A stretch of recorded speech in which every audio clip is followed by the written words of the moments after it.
I have a very, very strong testimony that everything that we experience in this life is works together for our happiness. That somehow, no matter what it is that we're going through, somehow equates us being happy in the end. And I think that as through our story and our relationship and that kind of thing, we've like keep coming to that again and again, is that right now maybe this really is horrible right now, but then able to take time later to look back and see things that happened, years ago or just a couple months ago or even yesterday, and kind of see like, well, I can see how that kind of, I'm happier now than I could have been had that not happened.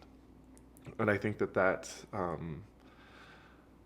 is the most powerful testimony that I've gained through my history with same gender attraction, is coming to a knowledge and a really strong belief that I'm happier, and I'm happy because of same gender attraction, not in spite of same gender attraction. For somebody being married to somebody with same gender attraction, I don't think I could be married to anybody else, actually. The qualities that he has and the things that we've gone through, I really think that we're a perfect fit for each other. And I wouldn't see myself, I don't know, with anybody else or in any other way than with him. I was born in Wyoming and raised for the first 6 or 7 years of my life in a small town in Wyoming. Growing up there, I was typically, like a lot of people who struggle with same gender attraction, I was very sensitive kid. I was more in tune with the arts and more socially feminine kinds of things. I I don't I I don't really ever feel like I had a period of time where like gender confusion was an issue, but I dressed up in dresses, and my playmates were always my little sister and two girl cousins, and we spent almost every day together. And there was a couple neighbor boys that I played with occasionally, but every time that I played with them, it was always really apparent that I was the outsider. They were very much their dads took them hunting, and they were very much typical boys. And so when I played with them, it didn't take long before I was kind of like an outsider to them. They would start making fun of something that I was doing or liking, and I started even from that very young age, maybe even 4 or 5, maybe like feeling this need to really hide that part of me, that any playing that I was doing with my little sister or my cousins, that had to be kept secret. I didn't ever especially did not want the neighbor boys to know that I was playing dolls or doing hair or that kind of thing. And also kind of felt embarrassed and worried about my brother knowing or my dad finding out that was happening. I never had like really blatant experiences where my dad was like really like blatantly mean about the fact that but I did know that he and I just did not have much in common at all, even from that young age. Is my dad, I kind of see me having had two dads, because my dad, when I was about from the ages of like 9 to 13-ish, my dad went through a really, really intense bout of depression. And he came out the other end of that a much more Soft-hearted, soft-hearted, cries at Mary Poppins. right, kind of Like, very much more emotional yeah. person, and much more in tune with other people's feelings as well too. He was kind of a very like hard nosed, grew up on a farm and you just work, and it was always a nice guy, but like not the sensitive type at all. And so it was nice that later when I did eventually come out to him, that I had that dad who was wanting to be supportive, and because I think had I come out to the dad that I had before, it would have been probably a lot different story. He would have tried to be supportive, but it wouldn't would have been the same thing. He's So always had a good heart. yeah, so I grew up there playing with my little sister and the girl cousins, and always feeling kind of like an outsider whenever other boys were involved playing with boys. Even if the boy cousins came over to play, it was always just felt like uncomfortable. So looking back on it, I think it was during these really, I mean, Lindsay's kept a journal since she was like 4 years old. Probably not 4 because I couldn't write. Probably then, not, so. but she's kept a journal for a really, really long time, and not surprisingly for a little girl, like lots of her journal entries are about boys that she has crushes on and that kind of thing.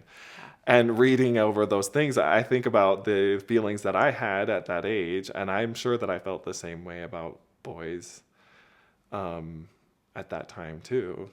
There were boys that I can even remember now thinking who were in my first grade class or that kind of thing, or kindergarten class, where I remembered, as much, not necessarily or extremely sexual thing, as much as a little kid that age does think about those kinds of things, but feeling that sort of affectionate crush on kind of feeling towards boys in my classes, even that young age. So as I've worked through my own feelings regarding same-gender attraction, I look back and I can see a lot of feelings of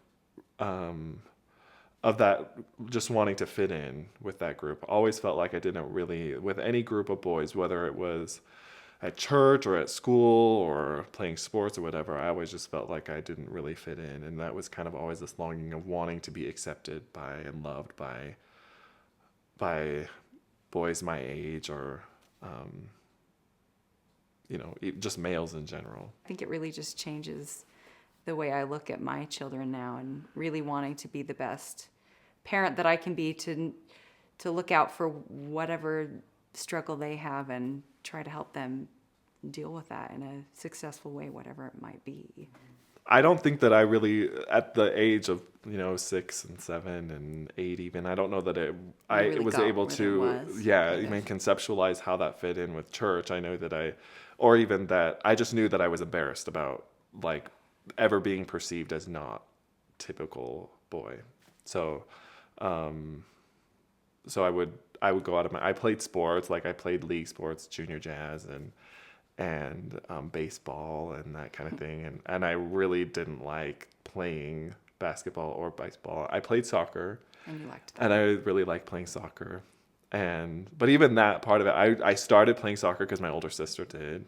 And she was cool, and I wanted to be just like her. So I started playing soccer. I eventually liked it, and I continued playing soccer up until I started high school. But basketball and baseball were strictly just to fit in. I only played those for a few years. Baseball, I think maybe even less than that, but it was really just an attempt to fit in with other boys. And because it wasn't like I had lots of friends who were playing on those teams, I had some friends kids in my classes and stuff who were at school that I really wanted to be their friend. And looking back on it, and even actually having talked to some of those, adult men now and about my experiences, they did genuinely want me to be a part of be friends with them. But I just felt so inadequate as a male that I wouldn't have been able to like read genuine attempts at trying to be my friend. It was just like me being nervous about me and like just being nervous about making a fool out of myself and that kind of thing. So, but I played sports and really didn't really recognize, I guess didn't really quite acknowledge having been officially attracted to boys probably until late elementary school or junior or early junior high. As I was, kind of dealing with these feelings and it was during junior high years that I, was introduced. I started experimenting with pornography and that kind of thing too. That so it was a really difficult time. I remember, and again, difficult for lots of kids that age, but particularly with this whole feeling of not fitting in and stuff. It was fitting in not just with the kids in my junior high, but with men or males in general. I remember in 7th grade, there was like this several month period where I came home every day from school and cried to my mom, like asking her to let me go to this private LDS school that was down in Salt Lake, because I had this naive belief that if I was going to school with a bunch of kids that were there and they all knew that they were LDS, and like they must be just nice kids if they're in this private LDS school, that maybe like I would not have to deal with people teasing or that kind of thing. So not accepted by people. Yeah. So that again was kind of like always like this hypervigilance of trying to not be seen as anything, not be seen as a girly boy. I remember a few experiences of that being pointed out that I was a girly boy in their view, and those just being so devastating to me, so awfully embarrassing. And just dumb things like how you wore your sweater. Yeah, there was kids are just one kid that I was wearing my sweater like, and it was, I guess the sleeves were a little long. I have short arms too, so that has something to do with it. But my sweater was down like over my hand a little bit, and he asked me, he's like, put your hand on the desk, and I'm like, oh, okay. So I put my hand on the desk, and then they all laughed about how like girls wear their sweaters down on their hands like that. It's just another reason why Blaine's just a girly, and so that kind of thing. But so again, junior high, awful for everybody. The fact that some kid was even thinking about that, like, says a lot about what his junior high experience was about too. But yeah. I went to high school, and Lindsay was a year older than me in school. And before that point, I had like crushes on girls, which were pretty much just like an attempt to like affront to try. Or you admired them in certain ways, obviously. I guess that's true. But I never really felt like a genuine desire to, like, it never had been to the point where I finally wished, like, I wish that I wasn't attracted to boys, because I wish that I was attracted to her, and to someone specific anyway. I definitely had moments where, like, I wish I didn't have these homosexual feelings, but about a specific person and really wanting those feelings to be there, I hadn't felt. But we met in high school, and I remember we had met before, but we were at the homecoming football game, which sounds stereotypical. Which we didn't pay attention to at all, because we just talked the whole time. Because we talked, and it was football, and I don't pay attention to football anyway. But we just talked the whole time, and most of the talking was about this boy that she had a crush on, and just telling me about all this stuff that how confusing he was being and all that stuff. And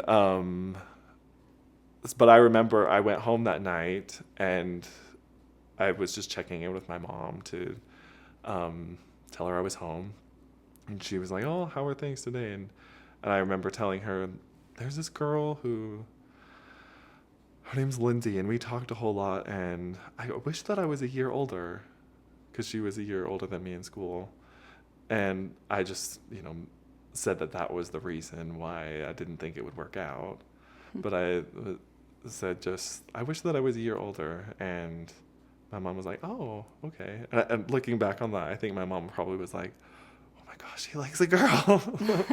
like maybe a little bit relieved that, like, because I'm sure they had assumptions all along. But sure. So she, anyway, but then we just were really, really good friends after that. And sadly, the only thing that I have in my journal about that experience was that, I met this really good friend, Blaine, and I talked to him all about my boys that I like, and just such a dumb girl. But we were all a little bit dumb when we were teenagers. But I remember just being really, I don't know, that I thought for sure that I could confide in him and that he was a good friend, and already just from having that experience with him.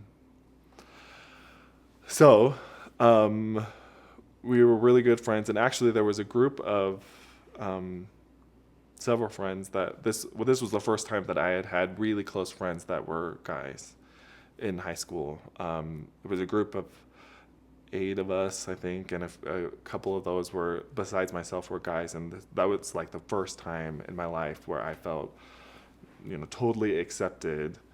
The issue of fitting in with or having friends who were my anxieties about not having friends who were guys or fitting in there kind of subsided a little bit, but my worries about what would happen in the future regarding these attractions that I had towards men in general I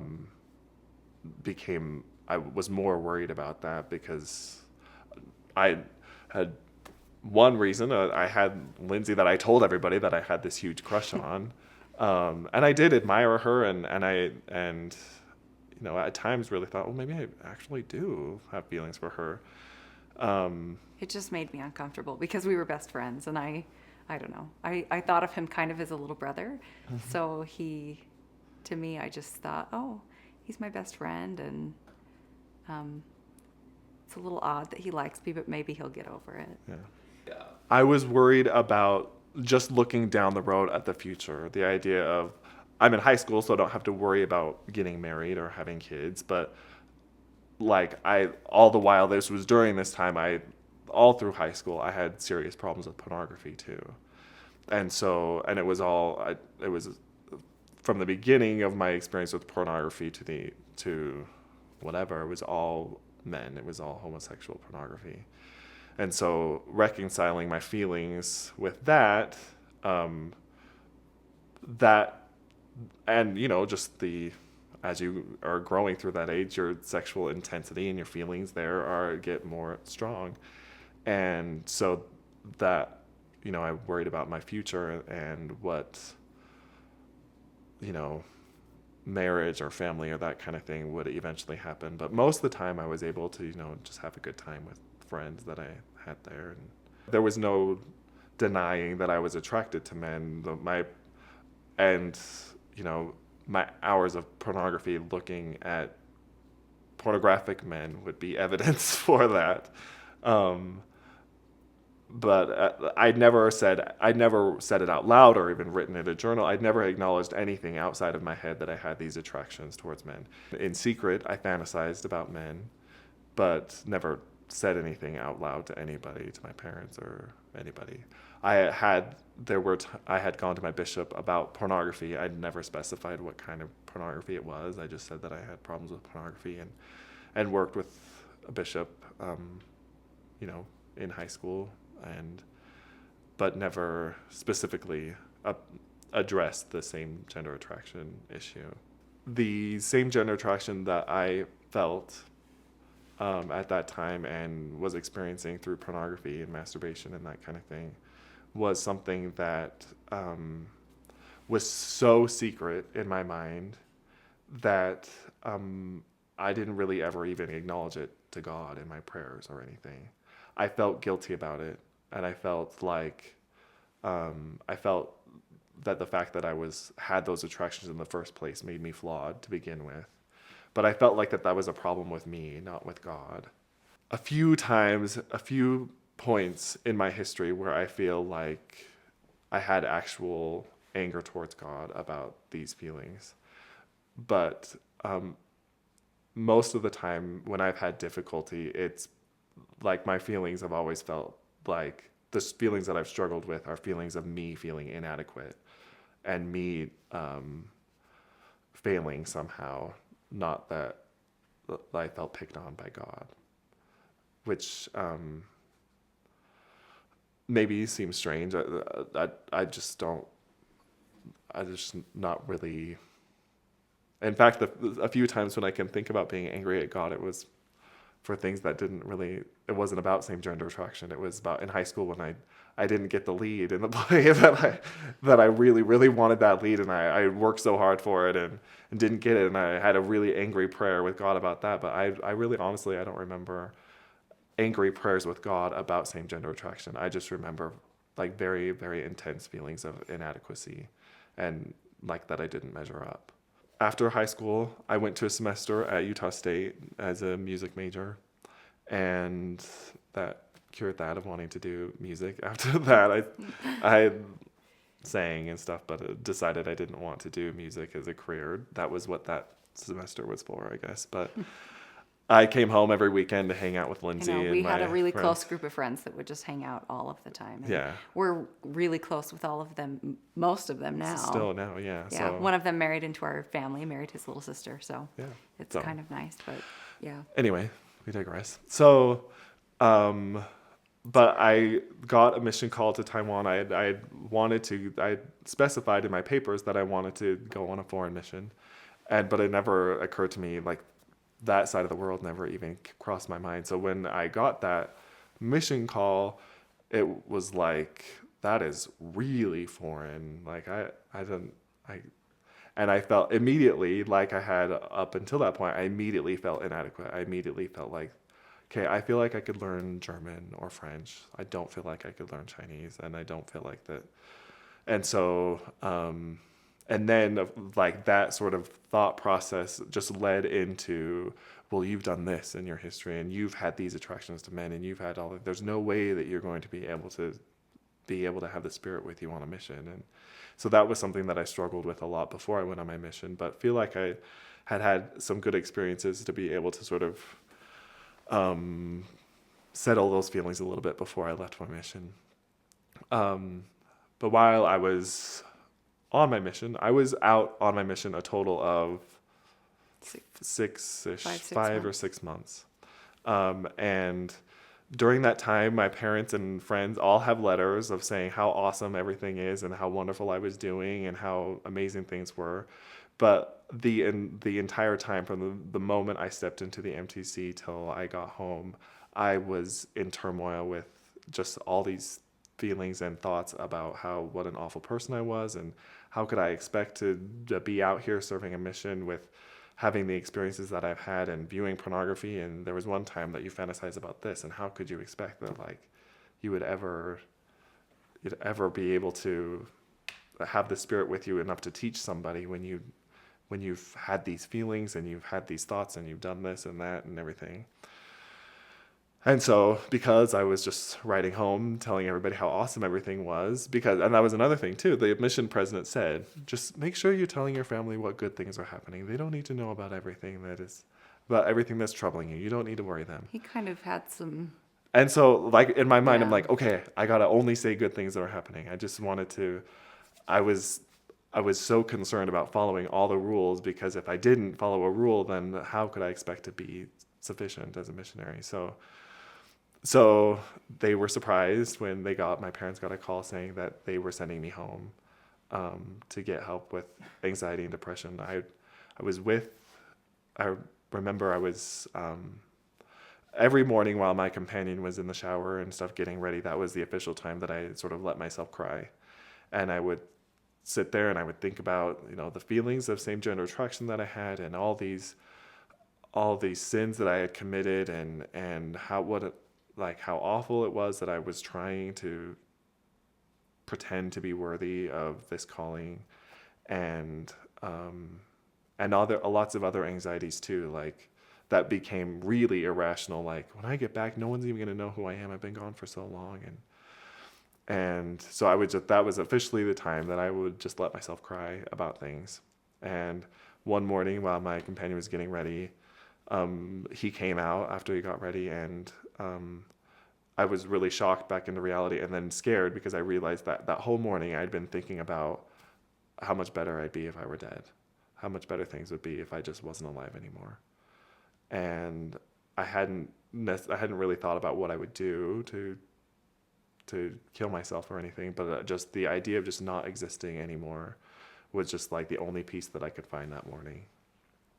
And so that scared me enough, and I guess, and my companion was really. Did you tell him about that?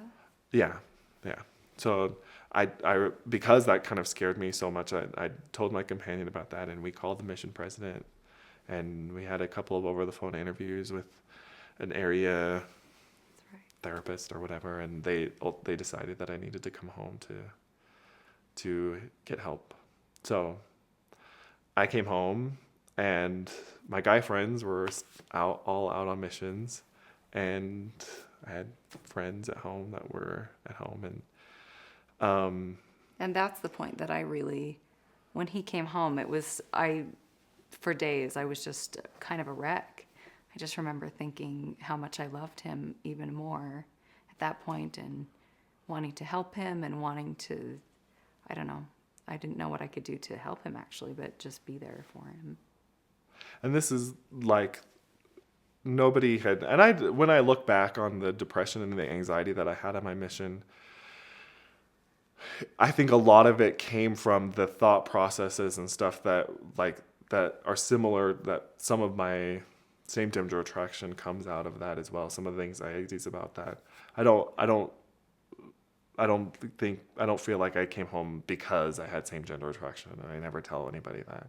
But it had a lot to do with what my thoughts were and about the self-criticism that I had and that kind of thing.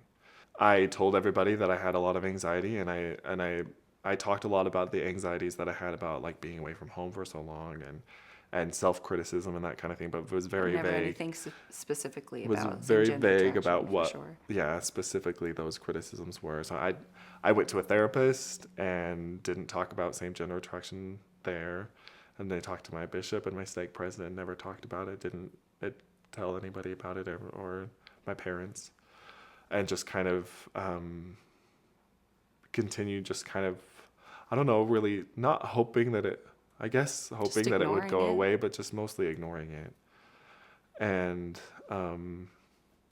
about 6 months after I came home from my mission, that time of my life I decided was allotted for service of some kind, but I didn't feel like I could go back out on a mission. So I went and taught English in China at a primary school in China. And that way it was in that part of the world kind of, and could use the language that I've learned thus far and have those kinds of service experiences there. And that was, when I look at my life and going back to the whole idea of things working together for our happiness, I cannot picture my life having not had that experience in China. If I would, like, knowing what I know now, coming home from my mission, I wouldn't have done that had I not come home from my mission. And I know that still, to this day, like, even memories from that time bring me so much happiness now. And so I'm really grateful for that. But it was while I was in China, maybe a couple of month or so-ish before I was about to come home. And Lindsay and I had kind of been emailing each other stuff. a lot, and yeah.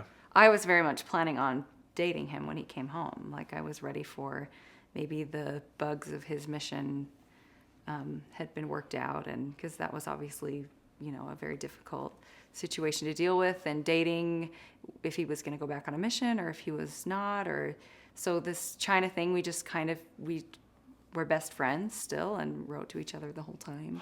Because it was between the time that I came home from my mission to when I went to China, we had kissed once before that. Once or twice. Yeah. So, and that was, from your perspective, was, like, it was a boy that she really, really liked, and Sure. and he kissed her, and So I was and it was awkward because I talked a whole lot about it before, and it was kind of like very pressured thing, but from her experience was like this very magical moment, and we've talked about since that same experience was like not magical for me at all.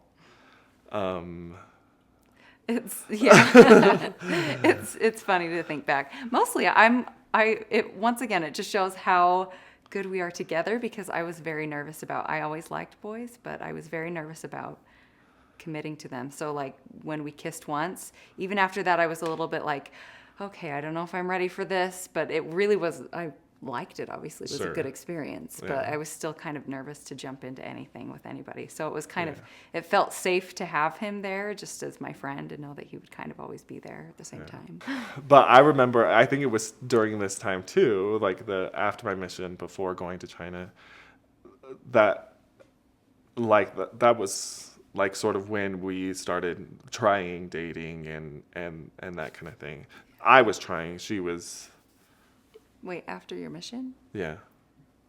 Well, let me Start give that a story over. I'm So, going to tell that yeah. story. So- after we kissed, he kind of said, we can't really date because I'm not sure if I can go out on a mission or not, and I don't think I'm really supposed to. That's the story I got. Yeah. Is that I'm going to kiss you, but we're not really going to date. So it was kind of a weird situation, but I was kind of okay with it in some ways because I was not ready to be serious, and I felt really young because we were both just still Because at that 20, point, there hadn't been an official decision that I wasn't going back on my mission. yeah, So I kind of was like, I guess that's mean of me, because I was like, it was a little bit. we can't commit to anything. But and I knew that I wasn't going back on my mission during that time. I knew that environment was not something that I could handle. But I remember, like, even just the first time that we, as far as same gender attraction fits into all this, is I remember the first time that we, and I don't know that you remember this, but the first time that we like watched a movie when all of our friends weren't there, and it was apparent that like we were there because we liked each other, and we just sat next to each other on the couch and our shoulders were touching. And I know, and I remember going home from that just being totally devastated, like that I sat there next to this girl that I've told everybody that I like, but I really didn't feel anything at all. It just felt uncomfortable. And it was kind of the same thing with our first kiss too. Like I had these feelings. I really, really wanted them to be there.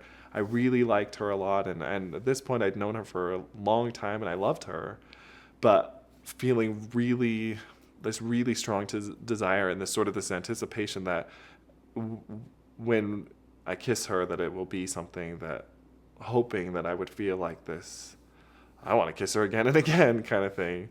And it didn't. The first time that we kissed, it was, and I think that was why it wasn't a great experience for me, because it didn't just erase every feeling of same gender attraction that I had. That it wasn't, I didn't just. It wasn't like a cure. Didn't suddenly. just switch me suddenly. Yeah. So, anyway, so, a couple months or a month or so before I came home from China, was the first time that I wrote down in a journal that I had same gender attraction. The first time that I ever acknowledged to anybody or anything outside of my head that I had these feelings. And I remember writing in my journal that night and being like shaking while I was writing, like scared to like let this out of my head and onto paper. Well, what if somebody finds it? Or just even acknowledging it to that degree was just something that was really, really scary. But I wrote that down in my journal and then came home from China. And I was expecting when he came home that we would just kind of start trying to date again, but we had a long walk and a conversation that just kind of ended basically, I don't know if I can date you, and I don't know if I can ever date anybody, and there's some stuff you don't know, and he didn't go into any details at all, and he just said, I just don't know. I just need to figure some things out. So he kind of just left me hanging, but it was at that point that I really felt even more strongly like we needed to be together, and it was weird to feel that about somebody who didn't think he could do that yet or ever maybe. But I don't know, I had, especially when he came home and we had that conversation, I had lots of strong spiritual feelings that I needed to stick with him and just be patient. I really had no idea. I was a little bit naive, and I'm sure other people would have been smarter to assume that it was same gender attraction, but I just kind of thought, oh, I just feel so awful for him and my heart just went out to him because I just felt so much love for him at the same time, and I felt a very strong spiritual connection to him as well, that we were kind of, I don't know, we'd been friends for so long that it just felt like we were supposed to be together in every way. And it was really hard for me to have to wait and to have to be patient and have to not know what was wrong with him and not know how I could help him besides just being there and wait. Yeah. A little while after when I came home from China, I think even when I wrote in the journal about the feeling, I wrote about I wanted to find some way to be able to reconcile these feelings, to figure this out. And I think I specifically mentioned Lindsay in that journal. I said, I love Lindsay and I want to somehow make it work, but I don't know how it could work with how I feel now. And so a little while after I came home from China, the first people that I still was not to a point where I could say the words out loud, not really even knowing what words to say out loud. I just gave my parents the journal entry and had them read it. And they were really, really supportive. And it was kind of like my dad, true character, like kind of avoiding the topic a little bit. Like I wrote about having problems with pornography in there too. And my dad, he read it and then he was thinking for a while and he was like, now this problem with pornography, I think like that's a fixable problem. I'm like, you missed the main point. That's not the real issue here. The journal entry was about I am attracted to men. Like that's the big secret here, not that I have pornography problems. Anyway, but they were both really wanting to be supportive, and they were both really. Looking back, I don't think you could have gotten a better family for that. I mean, your mom and your siblings, everybody. Yeah, and I think one thing, a lot of it is because they're just able to have a sense of humor about things a little bit. Like we joke about things, and even now, like it's just not something that. Okay, we're talking about same-gender attraction now. Like, it doesn't have to be something that's always very serious and quiet. Right. Because they're so warm and loving. And yeah, shortly after I told my parents, I told my siblings, and my siblings mostly were like, well, we kind of assumed, but we didn't really want to like label you anything. And most of their questions like, well, what are you going to do now? Mm-hmm. And I didn't really exactly know what I was going to do now. I just knew that like I wanted to get it out and I wanted to do whatever you're supposed to do after that. And I went back to the therapist that I had seen before when I came home from my mission. I had a good experience with that therapist, but didn't ever tell them about the same gender attraction. So I went back to that therapist and had some good experiences there with that therapist and really kind of started with this whole idea that like my feelings don't necessarily define me, that I'm not what I feel, I'm what I do. And I went back to the therapist that I had seen before I went on my mission, and when I had come home early from my mission, and told her that a lot of the self-criticism that I had and a lot of the anxieties and depression I had were related to same-gender attraction. And we worked through some stuff. She wasn't necessarily a specialist with this issue. And, at that time, there weren't lots of people out there who were proclaiming to be specialists with this issue. But she really did help in lots of ways and helped me kind of just really feel like that this was something that I could work through and that thing I could be successful at.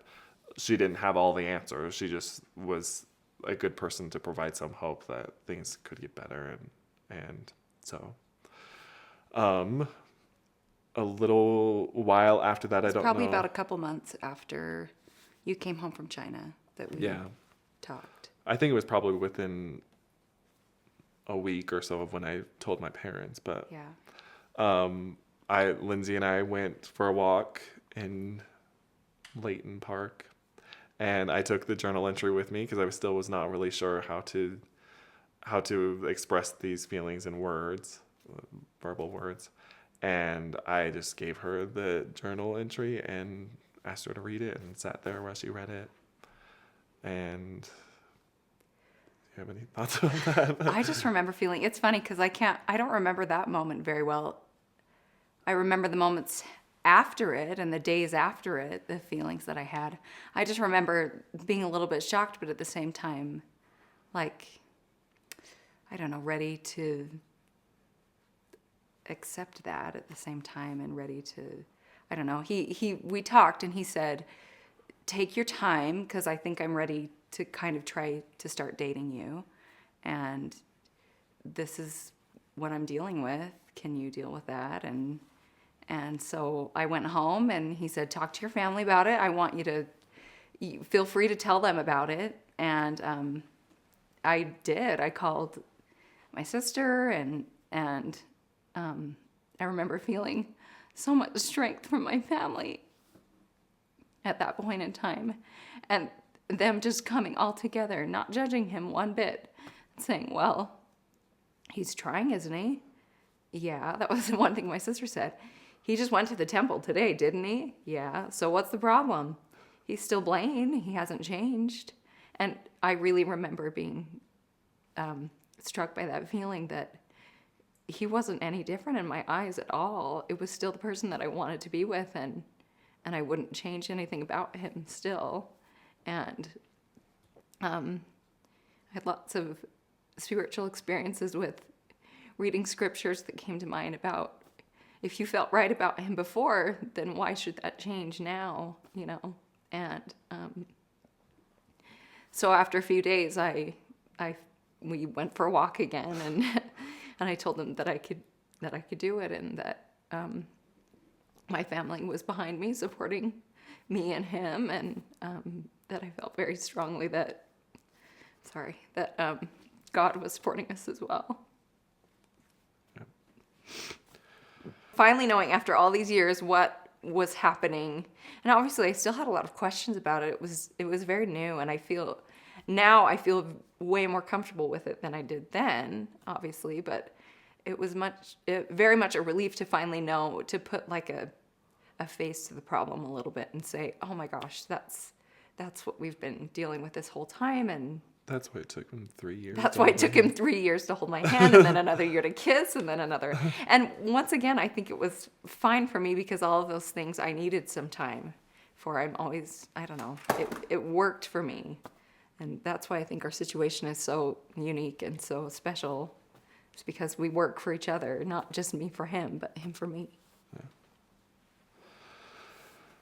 So we dated for a while, and that was not extremely consistent. I think we only broke up once during that time. During that time, I guess we only broke up once, but as opposed to the other times. And it was kind of a significant. I've been really struggling with my feelings with same gender attraction. Really nervous about the idea of getting more serious with Lindsay, and I would have those feelings. And this was while we were dating. Yeah. Right. Yeah. So I was grateful, because I was having those moments of, you know, when we were making out or something, where I felt like I could maybe do more than this, and enjoying it and that kind of thing, but still occasionally have it being something that wasn't, just feeling like something was missing, and feeling like not necessarily just that when I was with Lindsay it wasn't enjoyable or fulfilling, but that if I committed to her, then that was officially saying no to this other lifestyle that I kind of felt like I just felt like at this crossroads of, I need to learn to be comfortable with something, because right now I don't feel comfortable with anything. And I know that I believe in God, but do I believe in God and the teachings of the LDS Church? Because there's lots of gay people who believe in God too. And so I just felt like at this crossroads of, I have to learn to be comfortable with something. What is it that I'm going to put the effort and work in to be comfortable with and to be happy with? And I took Lindsay on a drive. We always went on some sort of a walk or a drive or something to talk about these things. And not to interrupt, sorry, oh, yeah. But I knew something was not right. Yeah. For about a few weeks. I could tell he was a little more distant and a little more not connected with me as much as he had been before. Mm-hmm. So I kind of knew a little bit what to expect when we were having the talk or driving around. And I talked to her, and I pretty much just said, I don't know that I can date anybody. I don't know that I can date you anymore. I don't know that I can get married. If I can get married, I don't know that it's to you. And so I don't think this is gonna work. And we'd been dating probably for like 4 months, 3 or 4 months, consistently at this point, maybe. Yeah. And I remember him telling me that and just thinking, sorry, we're getting married. And I just knew it. It wasn't like a bossy, we're getting married. I just said, I just know we're getting married, and you figure whatever out you need to, but get back with me when you're ready, because I had really strong feelings and spiritual experiences that we were for sure going to be together. And I just said, I'll be here when you work it out. Yeah. So that was sort of an interesting Conversation. break on. I think I'm breaking up with you.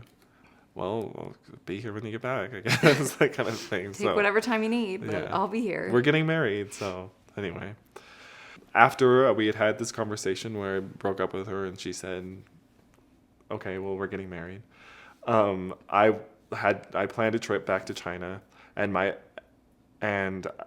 wanted to go there. I think it's that looking back on the experiences that I had in China was just, it was probably the most happy that I've ever been in my life. There was no pressure about dating anybody. There was no pressure I didn't feel pressure about church things. I didn't feel pressure anywhere. I just felt like I was there and I could just be myself and be with guys and girls my age and just enjoy my life.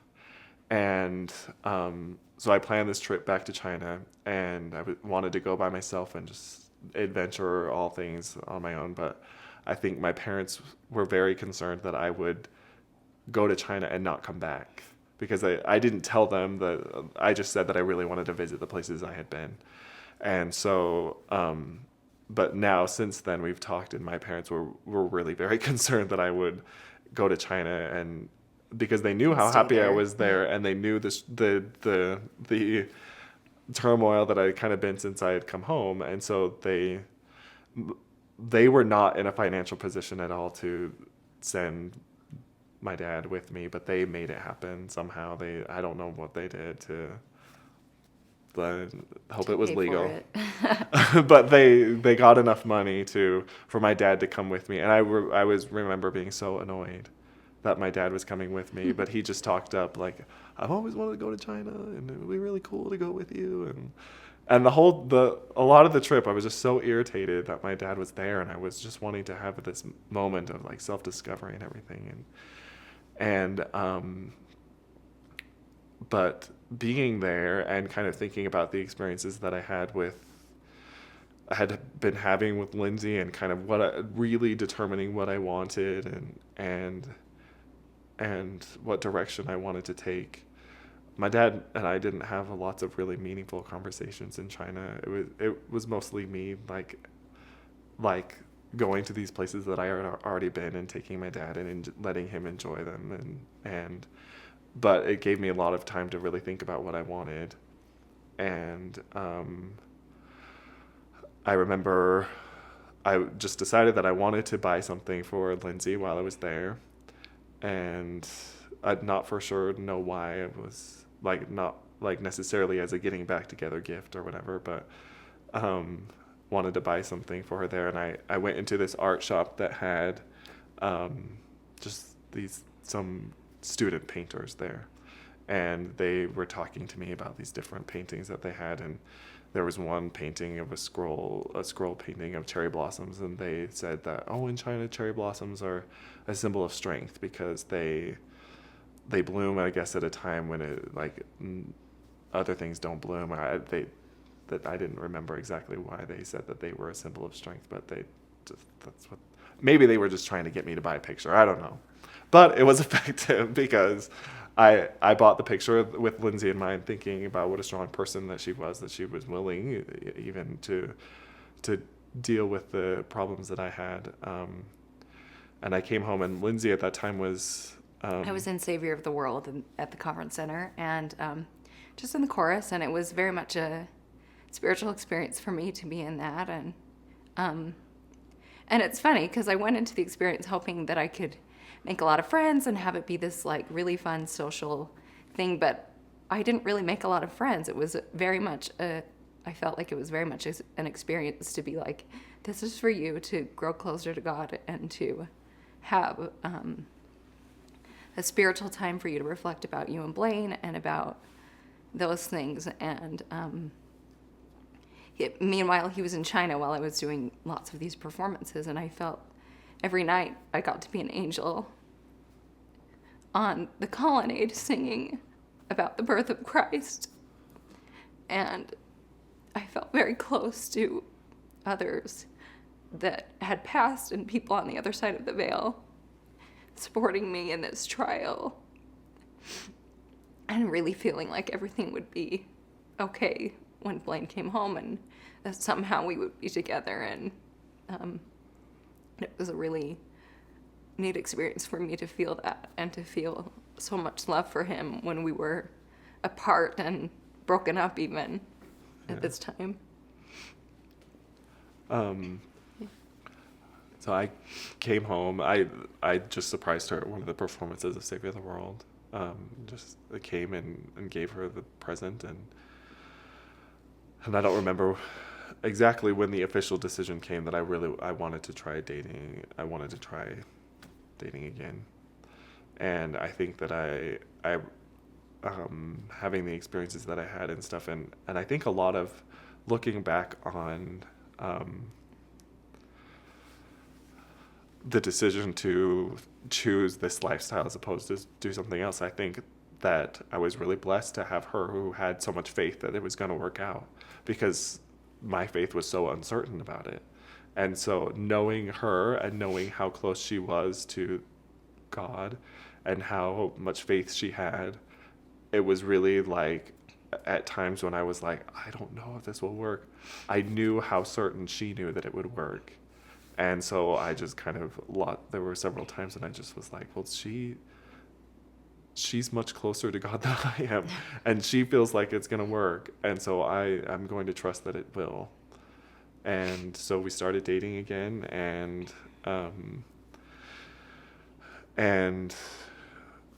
you know, we got engaged. That was, I don't know, and not expected for me to happen.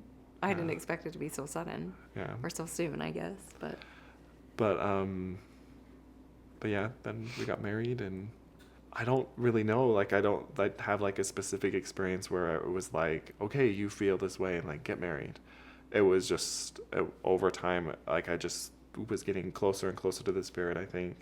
And I think talking with people about it more and more as well sort of got me to a point where I was feeling less and less self-critical, and all those types of anxieties that I had been tormented with for a long time kind of diminished a little bit, and allowed me to be able to feel good about some of the decisions that I was making, and to feel closer to the Spirit. And I think one of the most, during like this time of talking with therapists and going to support groups and that kind of thing, somebody said something to me one time that really, really impacted me and my decision of choosing the lifestyle that I did. And they said that, and I don't know if they were quoting somebody else, but they said that the opposite of homosexuality is not heterosexuality. The opposite of homosexuality and that behavior is turning to Christ. And so I think that a lot of the pressure came off when I like made it more about aligning my life and my thoughts and that kind of thing with what God wants me to do, and really figuring out what God wants me to do, as opposed to like trying really hard to have these heterosexual feelings for Lindsay. Or just to get rid of it completely. Yeah. And that was a lot of it too, and that is not trying so hard to get rid of these feelings, but accepting that they're there and owning the fact that I have these feelings, but that's okay. That doesn't have to determine everything about my future. And it doesn't necessarily define who you are. It's not all of you that is those feelings aren't all of you. Yeah. And we got married, and I think that we felt that there was, again, we're kind of well suited for each other. We both kind of talk about that when we were walking around the temple grounds. Like, we're both a little bit like, oh my gosh, we're married now. We're married. Like, really, like, happy, like, enjoying the moment, but then every second, well, every and we once in a while, said this being to like, each other. We're married. There's no way out, but with a laugh, Yeah. of course. Yeah. But it So- was just a funny, I don't know. Yeah. I was just glad that we were in it together because it was kind of a scary new adventure for both of us. Right. Well, I think that is what has made our relationship successful in large part, if not all part, is us being able to be friends at times when we're not lovers, so to speak. Yeah. That We were always best friends no matter what. And that's just such a sturdy foundation for both of us. That So even, awkward things like wedding night and that kind of thing, like it was just we both had a good sense of humor about it, I think. and it wasn't something that was Gonna make or break us necessarily. right. That we were so close in other ways besides sexuality that when sexuality like didn't turn out exactly like how it does in the movies, like it was okay. We could talk about it And we worked through it and so Yeah. and that still kind of is a lot of from the very beginning able to talk about that kind of thing, and which I think has been a huge benefit is just communication. Just that has made a huge difference in our marriage, I think, is having that communication. And when we first got married, he had to make me communicate a little bit better. I wasn't used to talking out feelings so much, but also I came home, and when I started going to school again, I decided to be a therapist, so that I became a counselor. So being really effective at talking about your feelings was like what I well, and wanted talking to be. about struggles with Yeah. same-gender attraction or whatever it Yeah. is, we felt comfortable talking to each other about anything, and I think that has made a lot of difference. So, we got married, and it wasn't very long after we got married that we decided that we wanted to start having kids, and that kind of It was was like 6 months after we'd been married because we Right. had been married and we thought, oh, this really isn't too different. I mean, we're just living together now and we're best friends still. And I don't know, we were. Yeah. That, just like as a note about that, I think because since I've been more open about these kinds of things now, lots of people have questions like, oh, so you have a kid, so is sexuality just like for kid producing? Is that like you just have sex when you want to have kids? And no, that's not the case. It's amazing what people ask, what questions and people ask. it's a legitimate question. Sure. I think that if I wasn't in my position, I would have that question too. Yeah. And I'm glad that people feel comfortable that they can ask questions. But I think that I kind of worried about that when I was going into marriage, like about sexuality being like, okay, well I could probably make it happen if I needed to, so that we could have kids. But it as we work through things and talk through things, then it's not just about that. We have a healthy, intimate life, and And I think sometimes more so than other people that I've talked to, at least, I don't know, just in your girl talk in with my friends. girl talk with friends, I feel like we have a really good romantic relationship. Yeah. So, but having kids was something that we both really wanted to do, but I had a lot of anxiety about having boys. I was concerned about being an adequate father for boys. None of my interests really have ever been typically masculine, and I didn't want to I had anxiety about raising boys that just had the same interests as me, and then what if they do, and then they get into junior high and they go through the same stuff that I did, and so when we found out that we were having a boy, I was really, really nervous about that, really scared about having a boy. And I, on the other hand, was very excited and said, all the more better for you to be his dad, because that means that you'll be willing to help and accept him through whatever things he is going through, and whatever, if he wants to play sports or not, you'll be there for him, and be a little bit more understanding and kind of empathetic of whatever he's going through. Yeah. But it has been a good experience to, and a kind of a testimony builder that we all, I think in lots of ways, we come with our spirit. I mean, we come with our spirit that we've had for however long before we came here. And a lot of I think our temperaments and our personalities, and a lot of that comes with us, that it's not, you aren't solely built of what your parents influenced you with, that you come with a certain kind of, because our boys are not anything like I was. And George is a little bit, he's sensitive kind of, but he loves to wrestle, and they both, we had another boy, and they love to wrestle, and they love superheroes, and they love action figures, and they love all these typical boy things that I never had any interest in. It isn't because that I was really encouraging them to okay, wrestle with me now, I got to toughen you up kind of thing, because I didn't.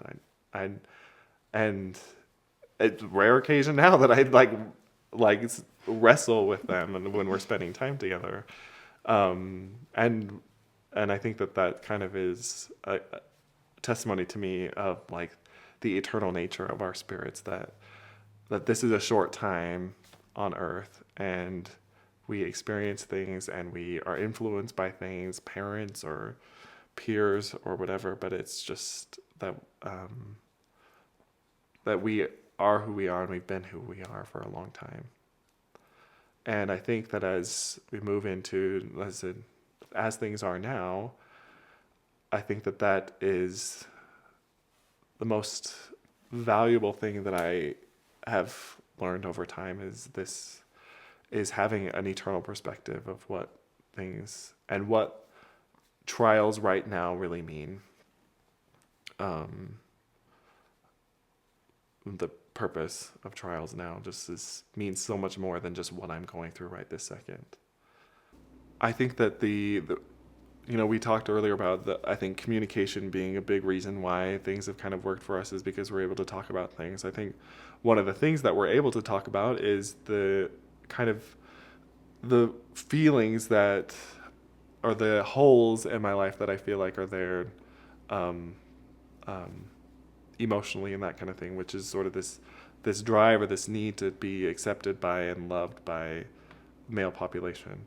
And we've talked about that very openly, and talked about the importance of me connecting with guy friends, and having guy friends, and having guys' nights where I spend time with my guy friends, and being able to feel that camaraderie with other men, and that has been something that I know as when I read about same-gender attraction in my early stages of working through the feelings and coping with those feelings, everything that I've ever read about same-gender attraction and the efforts to overcoming or coping with them is this need to have healthy male relationships. And so I've been really blessed to be able to have opportunities to cultivate those relationships with people at work, and with friends that had existed, and friends of friends, and that kind of thing, and also through the people that I've met through this, the efforts that I'm making, whether through support groups or that kind of thing, and really working to gain those connections, because I had not any sexual attractions, and over time the sexual attractions towards men have sort of waxed and waned depending on how I'm doing with, and spiritually, and how I'm maintaining efforts against pornography and that kind of thing. But even when those attractions aren't there, I still feel like this need to have that acceptance and loving from other men. And there's even been times when I've been having a really bad day, and I'll say to Lindsay, I just really need a really good man hug, and and so having that through friendships, and I think has really been a big part of maintaining our relationship, and her being understanding of that and encouraging of that even has been a really big part of us being able to be successful. And I think another thing that we've talked about before together is knowing that our trials don't define who we are. I think everybody has something that they deal with emotionally, and not to put them all on the same plane as each other, but everybody has something when they come to this earth, trial-wise, that they need to deal with. And if we let that trial define us our entire lives, then I don't think there's any way that you can successfully work through it. And that the same gender attraction is not only him, it's a part of him that we deal with, but there are things that I deal with, and that we've learned to become closer through trials instead of letting them bring us apart, that we've actually used them as like a pivot point to get closer to each other by communicating and by... Right. Well, and I think that that's kind of a good example of kind of the overall theme that I really feel like is the most important lesson I've learned through same gender attraction, is that this idea that all of our trials, all things that we go through and the struggles that we have work together somehow for our happiness. That we have a connection that is really strong and a really good relationship, and I don't know that we ever could have had who knows if we could have had this kind of connection had we not had these trials that we've had to go through, these specific trials for us. And I think as I've gotten to, there are still trials in my life that are difficult to deal with, that I don't love. Well, there always will be. Yeah. For everybody, I think that's the point. But I think the same gender attraction is one of those things that, and I really have thought about this, and Lindsay and I have talked about this, that if God came down today and said, okay, well, I'm going to take everything that's gay out of you. You won't have attractions to men. I'm just taking all of that out of you. And I think about that, and would it be nice to not have to deal with the attractions to men? That would make things easier. But I wouldn't be okay with. I don't think he would be the same. He wouldn't be the same. I wouldn't be the same anymore. person. I think that there's so many qualities about me that I really have learned to be happy with, that I like about myself, that I can kind of make some connection to same gender attraction to it. Not that I only have this quality because of same gender attraction, but there is some connection there. And so to think about that just being taken away, I wouldn't want that. I really feel like that it is the reason for a lot of the most joyous feelings that I've felt in my life have been related in some way to me having these feelings, and so to learning to use them, or to, I don't know, find the right way to use them and to work through things that way. For me, this whole experience has really taught me and reinforced to me that I am a child of God, and that he loves me and loves Blaine, and that he has a specific plan for me, that he knows whatever trials I experience, whether it's with Blaine or with anything else, that they are for my good, to teach me to become a better person and to help me grow and become more like him. Yeah. I think that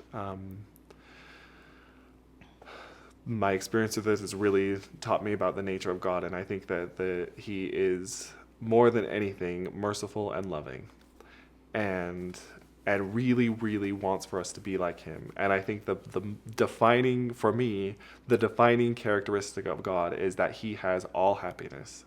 He has the fullness of joy and happiness. And so I think that his goal in everything that he does and gives us or whatever is to provide for our happiness somehow.